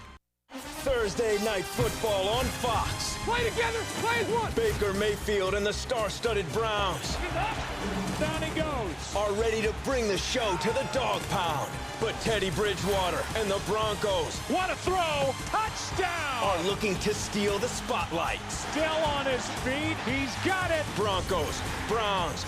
Watch now on Fox, NFL Network, and streaming on Prime Video. NFL Network and Amazon simulcast subject to change. Real estate isn't about properties, it's about people. I'm Clarissa Marshall with eXp Realty, your native realtor serving all of Western North Carolina. I will work hard for you, and I believe in doing the right thing every time. I market each of my listings to reach out-of-town buyers. I use a professional photographer and drone video on every single listing, as well as collaborate with agents across the country to find your buyer. Check me out online at clarissasellswnc.com or give me a call at 828-774-6343. It would be my pleasure to assist you through the real estate process. Friday, October 29th. Don't miss Columbia, Nashville recording artist Cameron Marlowe on the Silverado's outdoor stage. Tickets at silverados.wnc.com. North Carolina native Cameron Marlowe live in Black Mountain at Silverado's. Get your tickets today at silverados.wnc.com. Don't miss Cameron Marlowe, Friday, October 29th.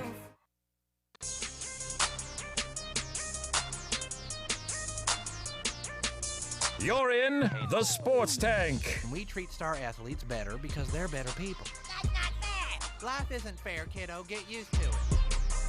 It's ESPN Asheville, 92.9 FM, 880 AM, and 1400. Sports Tank with Jeremy Greene, heard everywhere on the iHeartRadio app. And, of course, second hour always brought to you by Wicked Weed Brewing, wickedweedbrewing.com. Drink different. It's officially official. We have six new teams joining the AAC. That took a whole total of 48 hours for them to put their applications in and for the AAC to go, yep, rubber stamped. We will now accept Florida Atlantic, Charlotte, North Texas, UTSA, Rice, and UAB. That's because all these small conferences know. I mean, they know. If you don't do something, you're going to be the conference that doesn't exist anymore. Right. As soon as you told me this morning, I said, well, the Sun Belt should be putting out feelers to the rest of Conference USA. Mm-hmm. Because Marshall needs to go somewhere. And it'd make a lot of sense for them to end up in the Sun Belt. Absolutely. You have to find a spot somewhere. There is going to be, with all the shifting going on, there's going to be some team that, or some group of teams that end up just having six of us. There's just six of us left in the conference, and we're just going to beat our brains out. Well, I mean, you look at some of these conferences and what they have left. I mean, look at what's left of Conference USA. Mm-hmm. So they lose Charlotte. Which Florida school is it? I get this wrong. Florida Atlantic. Florida Atlantic. They lose the Texas schools except UTEP. Mm-hmm. So you've got UTEP, Louisiana Tech, Southern Miss, Old Dominion. That's brutal. Mm-hmm. And then you have Marshall. And how did you get left here? So they end up somewhere. You look at the independents. I still believe Liberty's going to end up somewhere. Mm-hmm. That program has so much money. You're going to end up somewhere, and it might be the Sun Belt. The Sun Belt would make a ton of sense for Liberty. Yeah, except for geographically. I mean, that doesn't really make a whole lot of sense, does it? How does that not make sense? The Sun Belt is. I still feel like Appalachian State's an outlier in the Sun Belt. How are they? You got a team in South Carolina. You got one in Alabama, two in Georgia, two in Alabama, mm-hmm.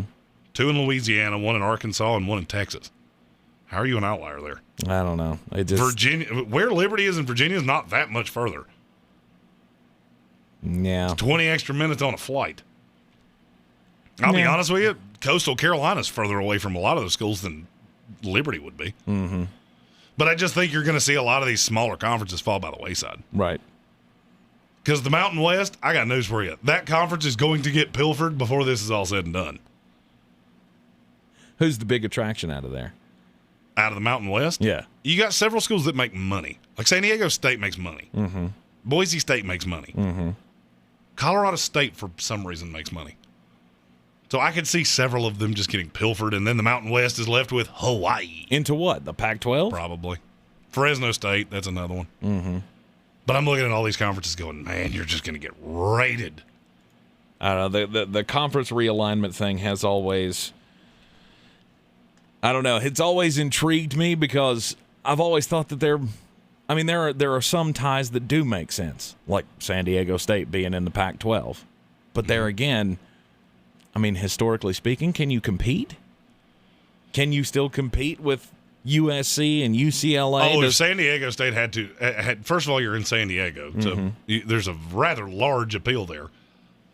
I mean, the other part of it is, like if they played right now, do you really think San Diego State's not better than Colorado or Utah?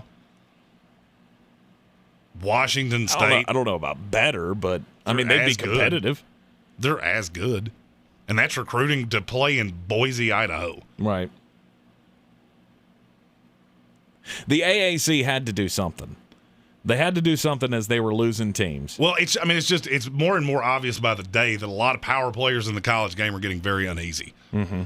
If you didn't hear what Bob Huggins said yesterday, he wants to take all of the small schools out of the NCAA tournament. Really? He wants it to be the 68 best teams in college basketball, regardless of winning conference titles, anything. And we'll give the little guys their own tournament. And there were a lot that agreed with him. I can't see basketball going down that same path of having the FBS and the FCS, because that's essentially what you're talking about. Well, you got a lot of them are basically saying that all of the money that college basketball makes is tied into the NCAA tournament, and that has long been a qualm of some power brokers that are at basketball schools. Right, is you don't allow us to make money in other ways, which tells me that there's probably a change coming. I just don't know what it is. Do I think there's going to be more preseason tournaments? Probably. Mm-hmm. I mean, we've got one coming to Asheville this year. Right. Which I'm super looking forward to. Right. Yeah, that one's going to be a whole lot of fun. Mm-hmm. And it's going to get bigger and bigger every year. That's the whole plan. Mm-hmm. But I just read that and I went, of all people to say that, Bob Huggins is an interesting one because he's pretty high in the pecking order of the college coaches, I don't remember what that's called, College Coaches Association or something like that. But do you not think it's always been that way, of the big-time coaches would rather it be big-time schools getting the benefit? It just depends on who it is. Right. It depends on who it is. And there are a lot of people that think they leave money sitting on the table. Right. There's just a cataclysmic surge and a title change coming to college athletics. Obviously, that would be bad news for smaller schools, like UNC Asheville. I mean, when UNC Asheville and Western Carolina being in this area, when they get to go to the tournament, I mean, it's a thing. It becomes a rallying cry for the entire community to get behind them. I mean, who doesn't remember growing up? You're probably too young to remember when they played Purdue. When Western Carolina was just an inch away from beating Purdue with Glenn Big Dog Robinson. Right. And the point guard, I can't remember the point guard for Western, who, I mean, he led the nation in scoring, and you thought, of course, they're going to get stomped. And then when UNC Asheville a few years back went up against Syracuse and almost pulled off the stunner, and had the refereeing been a little bit better, they might have done it. But I knew you were going to say that. It still sticks in my crawl. I agree with you. Yeah, it still sticks in my crawl. The lane violation, the weird out of bounds call, and then of course jerk face Boeheim at the end of the game to scoreboard. You son of a. I almost said dirty words. You did. I almost said dirty words that I can't say on these FCC-controlled airwaves. But if you'd like to hear me say words that I can't say on the FCC-controlled airwaves, you can tune into the Sportsocracy every weekday morning on YouTube, youtube.com/thesportsocracy. Today is our maiden voyage here, streaming the radio show on YouTube, so check us out there. Yeah, we're still figuring out the logistics of that, but we'll figure them out together. Right. We didn't promote this in any way. We were 45 seconds before we went on air. I said, "Hey, you want to try this? We're on. Right. Yeah, we're doing this. Right. For better by hook or by crook, we're doing this. All right, let's get weird." The Sports Tag. Just a bit outside. All right, here's the 411, folks. All right, I have another sports-related story to tell here. Usually I reserve those for the just a bit outside, but this one was just so weird that I had to bring it up. So, Cardinals pitching prospect Dalton Roach. He's 25 years old. He plays for the Springfield Cardinals, and his family has land out in Wisconsin. And one of his things that he loves to do is to go out into the family land and go hunting. So he's up in the tree stand, and he sees a bear off in the distance. So he takes out his cell phone, and he's like, ooh, look at the bear. It's cool. He's walking around. And then all of a sudden, the bear takes a turn and starts walking toward his tree. And he's like, okay, the bear's getting a little close to the tree here. Don't know what I need to do. Then all of a sudden, the bear starts climbing the tree that he is in. At this point, it's when he dutied in his pants. At least I would have if I was in his situation. So he did the one thing that he has always been taught to do. When a bear comes in close contact, what are you supposed to do? Do you know what to do? If you're up in a tree and a bear starts climbing your tree, what are you supposed to do? Give yourself your last rites. First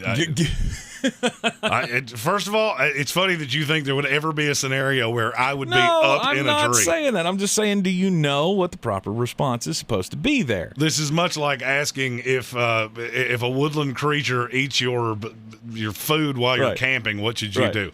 I don't know, because it'll never be my problem. If you ever run up on a bear and you're both on solid ground, they tell you to act bigger than the bear. You make a lot of noise, puff yourself out so the bear gets kind of scared, and maybe he'll go away and leave you alone. You can't do that while you're up in a tree. So he was actually just taught you're supposed to just sit there and be nice and hope that he goes an opposite direction. Problem for him was the bear did not go in the opposite direction. He says, at one point, I was just standing as still as I possibly could, and then all of a sudden I felt a bear paw on my lap. And he's breathing down my neck, and I'm just waiting. And then I feel a tightness on my back, and the bear latched into him, bit into his backpack, and put 2 giant puncture marks in his back. Thankfully, he was not seriously harmed. I guess the bear got the first taste and went, nah, I don't really want that anymore, and sloughed off back down the tree and ran off. Thankfully, today, he is still going to be able to pursue his baseball career, but he thought for a hair that he was not going to be able to enjoy hunting or baseball or anything anymore. That's got to be the most frightening thing, to be 15 feet up in a tree and then have a bear just crawl up and just start breathing down your neck. Like, okay, well, it is what it is. I can't jump out of the tree at this point. And that is just more confirmation of why I don't do nature. You know where that never happens? On my couch. Bears and I we have an understanding. The bear won't come to my couch. I won't come to his woodland nest. Yeah, that's not a bad deal to have. Just like the birds, except the ones that are surveilling us outside. Mm-hmm. I don't mess with where they live. They don't mess with where I live. Stop that. I say this in this segment. We should rename this segment into the Don't Do Crimes. Yeah. Lsu Uthe, she's a 27-year-old from Jefferson County, Missouri. She did crimes. She is the latest in a trend of people that are streaking across football fields. Mm-hmm. This has become a problem in the NFL. It happened during Sunday Night Football. There's only one great big difference between how Miss Uthe did this and how many others have done it. She did it during an 8th grade football team practice. Don't do that. That's a bad idea. I don't know why you ever thought that could be a good idea. She is blaming her disturbance on drugs. Mm-hmm. She did crimes. She did crimes at her home. Yeah. And she thought it would be a good idea to leave her home completely naked. No. And run across the street where the local middle school was practicing and run across that completely nude. Mm-hmm. It's not a good idea. You shouldn't do that. No. She was arrested for a litany of crimes and later released on her own recognizances. Yeah. Or no, she was bonded out. Apologies. Yeah. Don't do crimes. Don't get naked around children. Look, I mean, that should be a rule. Look, I'm going to be really honest with you. You should do a checklist when you leave your house. Keys, check. Do I have my, any of the other things you need? Right. Whether it's your bag right. or your cell things. phone. Cell phone. Yeah. That's another good one.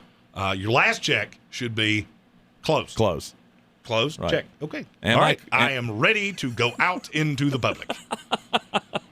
But if you can't check that one off, you should probably not go into public. Yeah, this is a great time for us to say on the Sports Tank with Jeremy Greene, don't do drugs, kids. Don't do drugs. Don't do or crimes. Just don't do crimes. Well, drugs are crimes. So exactly. Yeah. It's wide. It's very encompassing. Mm-hmm. There's a very wide umbrella under that don't do crimes. Eric Bradley on our YouTube stream said the Western Carolina player you were looking for was Frankie King. Frankie King. Thank you very much. See, on the YouTube stream, you can chime in and we'll say your name. That's right. That's right. We will give you credit.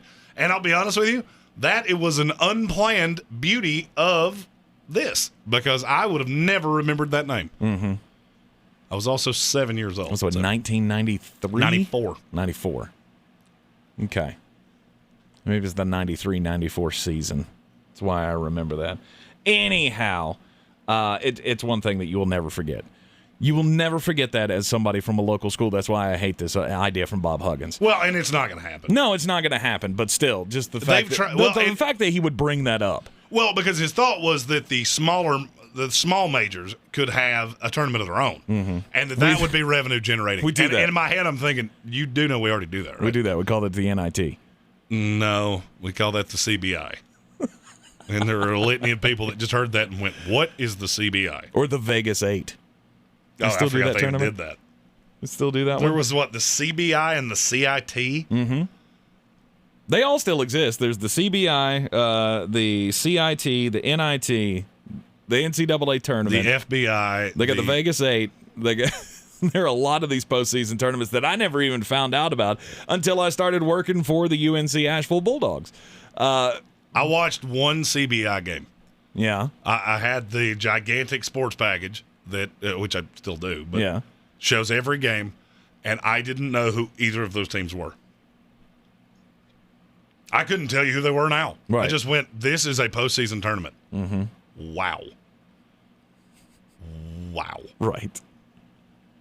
It's one of those things, and it costs you money to be in these tournaments. Which is bizarre. Right. You got to spend all the money on the travel and all of that. Is it really worth it for us to play in the CIT? I don't think so. Because I don't think, I think UNC Asheville got invited to one of those one time. It's are we really going to get any benefit from beating Middle Tennessee State? I don't think so. I think we're good.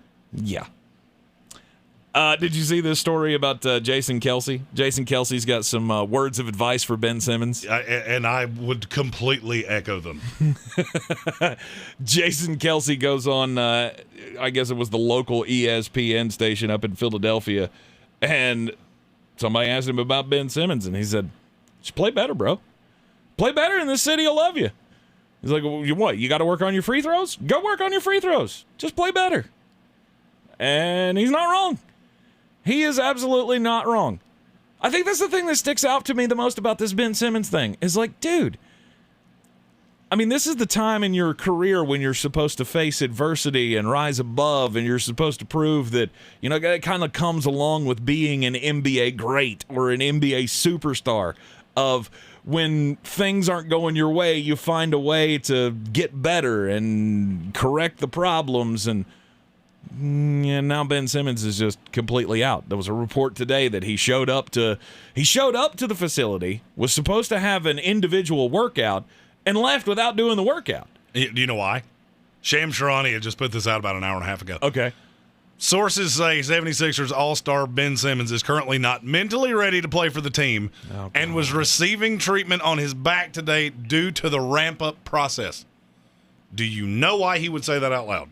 Why? Because if he misses the game for injury, they have to cut him a check for $300,000. I'm going to call BS. Many others are doing the same thing. Yeah. I told you the day that the Doc Rivers kicking him out of practice came up. Mm-hmm. He is never playing another game in Philadelphia. No. First of all, I don't know if you've ever been to Philadelphia. It would be a zoo. They would boo him out of the building. Mm-hmm. He knows that. The Sixers know that, and they're not going to do that. Well, it might turn into Neyland Stadium. They may start throwing stuff at him. I don't encourage that kind of behavior, but I'd think about it if he played for my team. I still maintain there's one place that makes sense for Ben Simmons. The Denver Nuggets. The Denver Nuggets. That is the only place that makes sense. Are you going to get a tremendous return? No. You're not getting a tremendous return from anybody right now, though. No, that's the thing. You waited too long. Mm-hmm. You've done this for so long now that they don't have to. Mm-hmm. Because at this point, he's going to be a hard sell for your fan base. Because he's been such a malcontent in Philadelphia. Right. That if they give up anything of real value, they're going to be angry. Mm-hmm. And it's going to have to be somewhere that will give him time. And Denver is the only one that makes sense to me. Because they can, what? They just can kind of bury him underneath all the stars that they do have now with Aaron Gordon and Nikola Jokic and Michael Porter and Jamal Murray. And they can afford to wait. They can't do anything until to make the numbers work. They would have to have Will Barton and Monty Morris and a slew of others involved in this deal. And they can't do that until the middle of December. Mm-hmm. So this is one of those things where you may want the separation, but I don't know that there's a way to do it. Right. I've heard Golden State as well. The only problem is they don't have salaries that make this match. They'd have to give up 10 young players just to get to Ben Simmons. Mm-hmm. And they're not going to do that. No. That team has everything they need. Everything they need to what? To win a title? They're a contender. You think so? 100% they're a contender. Okay. I mean, with Klay Thompson coming back. Nemanja Bjelica, he changes things. Mm-hmm. Because he's a big that can pass, and he can shoot. So now he allows Draymond Green to play power forward. I watched that whole game and just went, you know what, that just works. It all just works. It just all works. It's just all good. Okay. Golden State good. Golden State's good. Steph Curry's good. And when they get Klay Thompson back, they'll be good. Mm-hmm. And the Lakers will still be old. Yeah. Oh, by the way, Eric Bradley corrected himself. It was Anquel McCollum was the one from 95-96. Now that sounds he was more a coach. familiar. Frankie King, he was also a Western guy. But I think that was earlier. Right. I mean, there have only been 3 really that I can recall off the top of my head that haven't, of course, been in the last 10, 15 years since I've been covering local basketball. But, I mean, Kevin Martin. That's the one I remember. Yeah. Kevin Martin and Frankie King and Anquel McCollum. That's the one. That is the one. Anyhow, you know what else works? Or at least it worked last night? Is the Charlotte Hornets. Man, so last night I'm watching the baseball game, and of course it didn't go my way. Yeah, how many games? What? Stop blaming him. He did it first. He did it first. No. Yes. You're the one with it. Your name's on the show. You did it. You said it out loud. You put the kiss of death on your team. Don't blame that on other people. That's you. Yeah. I'm still going with Patrick said it first. When this season ends, you have no one to look at as to why your team's not in the World Series except in the mirror. Yes, we haven't won a game since Eduardo Rodriguez poked the bear. Don't blame him either. It's not my fault. I'm not taking the blame for this. Anyway, when the game got to 9-1 last night in the bottom of the 8th inning, I went, no, okay, I'm out. Turned it off, flipped it over to the Charlotte Hornets game. See, I mean, we're playing the Indiana Pacers. It's got to be good, right? I mean, at least you be competitive. No, I flipped it on, and we're down by 23 points. And I went, oh, see, this is what I was talking about, Jeremy. With all that preseason action, you were poo-pooing the fact that we only scored 49 points in the preseason game against the Dallas Mavericks. Then what happened? And then we went on a 28-2 run, led by...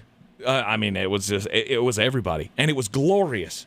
I mean, LaMelo Ball's out there dropping dimes. Miles Bridges is pulling off sweet little Michael Jordan-esque type layups at the rim. We didn't get to see the big rim rocker last night that we usually do see from Bridges, but Gordon Hayward was hitting his shots.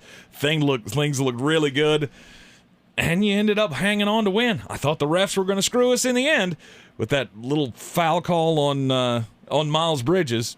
But P.J. Washington got fouled on the other end, puts in 2 free throws, stone cold, 123-122, beat the Indiana Pacers. It was a hell of an opening night in the Spectrum Center. That's a team that's very much what I thought they were. The starters are really good. Mm-hmm. When they get to the bench, things get a little lean. Right. They're going to have to find a way to get Kai Jones involved. Yes. And JT Thor, the rookie. They have a lot of players. James Bachnight didn't play a second last night. Mm-hmm. So you have pieces. You just have to get them acclimated and get them involved in the rotation. Right. I don't know. When I saw it, I didn't see Kai Jones out there on the floor. He didn't play at all. Mm-mm. So none of the rookies played. No, they only played 9 players last night. Okay.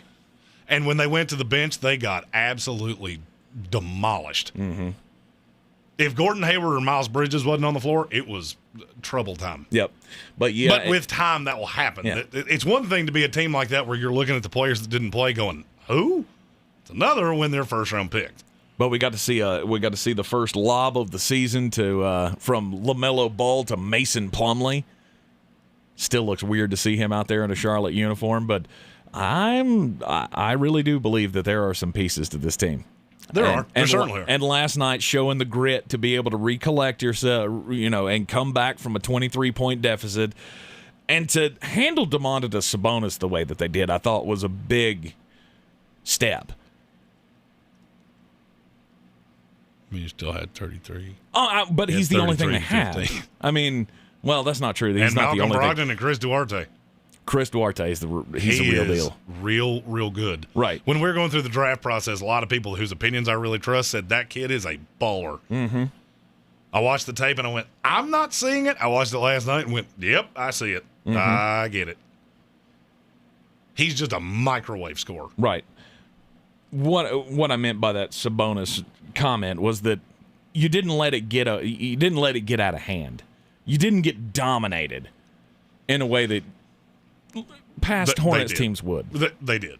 That's Domantas Sabonis completely destroyed them down low. Mm-hmm. That's the reason I'm saying this about JT Thor and about Kai Jones. Mm-hmm. You're gonna have to find somebody that can defend the rim. Mason Plumlee's fine. Yeah. But all you have to do is avoid him. And that's what Indiana did. They went, oh, okay, cool. He's about to sit for 6 minutes. Here comes Sabonis. Right. And he demolished P.J. Washington. I felt pretty good about what I saw last night from the Hornets. And as well you should. And it's good to know. It's good to know that you got that kind of fight in you to be able to fight back from a 23-point deficit, come back and win a tough game like that. And now you get to go on the road on Friday to take on the Cleveland Cavaliers, which should be pretty swift. You're in the Sports Tank with Jeremy Greene here on ESPN Asheville. This is your time saver traffic on the new ESPN Asheville.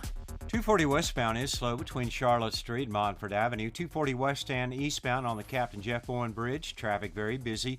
26 westbound approaching Hendersonville Road is stop and go in pockets all the way up to Brevard Road. 26 on the eastbound side is stop and go between the Blue Ridge Parkway and Airport Road. 40 westbound delays between the 26-240 split and George's Branch Road. Near Avery Creek, Brevard Road northbound approaching Long Shoals Road. Delays. Sweeten Creek Road north and southbound approaching Mills Gap Road is slow.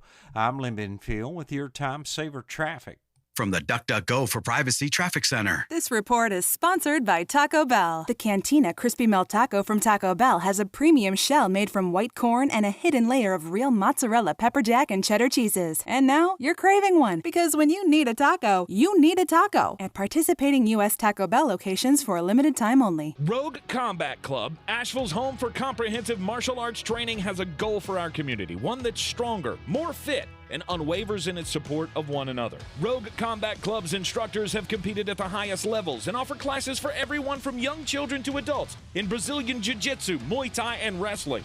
Rogue Combat Club classes can help you boost your self-confidence and self-defense skills while weeding out the egos and intimidation found at other gyms. Join today at roguecombatclub.com. What's all the buzz about nasal irrigation and navage, and should I try it? Here's the science. Airborne germs invade through your nose. It's the body's air filter for trapping allergens and viruses. When your nose gets clogged, it's less effective and germs multiply. Eventually, your immune system can get overwhelmed and you get sick. Nasal irrigation is an effective, all-natural way to clean your nose. It's not a drug, it's more like plumbing. Saline goes in one nostril, around the back of the nose and out the other nostril, flushing out mucus and germs.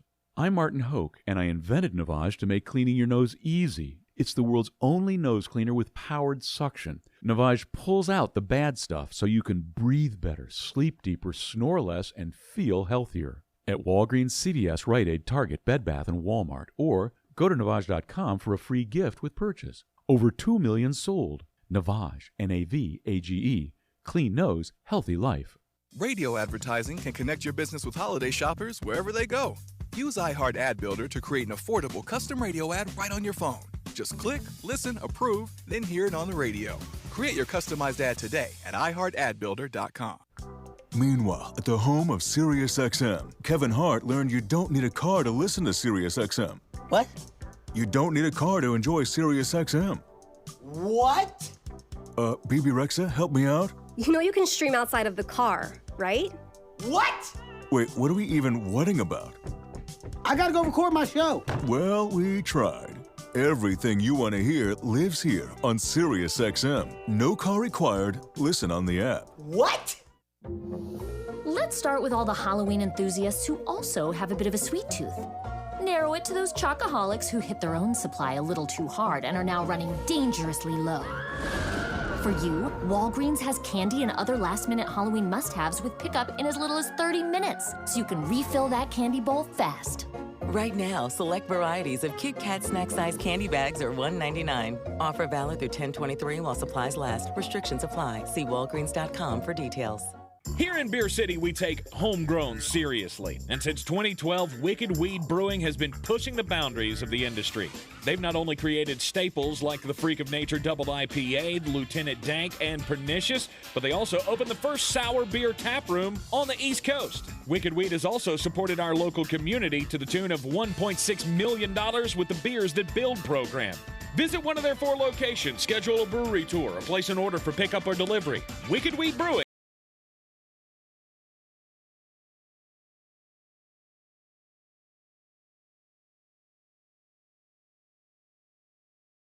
2.9 FM, 880 AM, and 1400. Look, I haven't jinxed everyone. No, you didn't jinx the Braves. I did not. They seem to be doing just fine.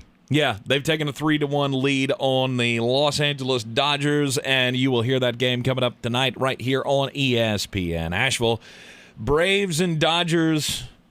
It's Game 5, and the Braves can close it out on the road at the Dodgers. I've been very, very surprised that they have been able to pretty much dominate the Dodgers, who are one of the best teams in a regular season. And tonight you get Max Fried, he's been on a hot streak in his last 5 starts. And you know what? I look for that to continue tonight against the Dodgers. You'll hear that game again tonight. 7:50 will be the airtime for the Braves radio network right here on ESPN Asheville. It's an exciting time. We've got Thursday night football tonight. Actually, we've got something happening tonight that has not happened, that has only happened 25 times since 1971.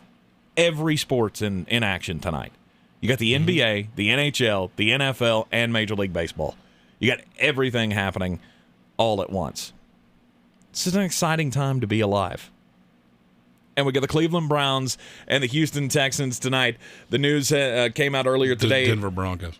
What did I say? Houston Texans. Oh, that's not the Houston Texans. They played on Thursday last week. Yeah. No. 2 weeks ago. 3 weeks ago. 3 weeks ago. It's all running together for me. The Denver Broncos and the Cleveland Browns playing tonight on Thursday Night Football. News came out earlier today that Baker Mayfield is going to have surgery on the torn labrum. It's in the offseason. After the season. He's going to try to play through it. But this is the non-throwing shoulder, and if any further damage is done, he will not be able to put it off.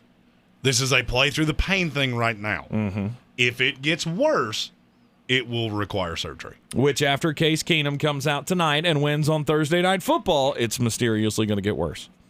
It's going to happen, Jeremy, I'm telling you.